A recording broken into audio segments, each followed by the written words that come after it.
Luigi Compiano è uscito così, con un braccio alzato sul volto per proteggersi da flash e telecamere, vetri scuri, bocche cucite, ma nelle 4 ore e mezza trascorse all'interno del Palazzo di Giustizia, nel lungo interrogatorio condotto dal sostituto procuratore Massimo De Bortoli, il patron del North East Services ha parlato, assistito dal proprio difensore Piero Barolo. Freddo e imperturbabile, affatto pentito, lucido e razionale, non si sarebbe lasciato andare a sfoghi, non avrebbe ceduto all'emotività, non avrebbe chiesto scusa per l'ammanco milionario, non si sarebbe impegnato a coprire il gigantesco buco, ma le sue affermazioni hanno convinto gli inquirenti di aver imboccato la giusta pista investigativa. Ha risposto alle domande del pubblico ministero e sostanzialmente è rimasto immutato il quadro che la procura aveva delineato.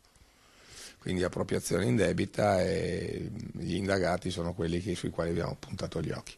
Dunque al momento nessun altro sarebbe indagato, nonostante gli accertamenti in corso su altri collaboratori, e sotto inchiesta resta non solo l'imprenditore alla testa di un impero ormai in rovina, ma anche Massimo Schiavon. L'ex responsabile delle sale di conto aveva spiegato di aver solo obbedito agli ordini, ma evidentemente il capo non lo ha discolpato, ed intanto l'elenco delle parti offese si allunga. Ora c'è anche Unicredit. Le denunce che arrivano adesso vedremo se aggiungono ammanchi o se sono riferite a somme comprese nel quantitativo che ho indicato all'inizio, cioè tra i 30 e i 40.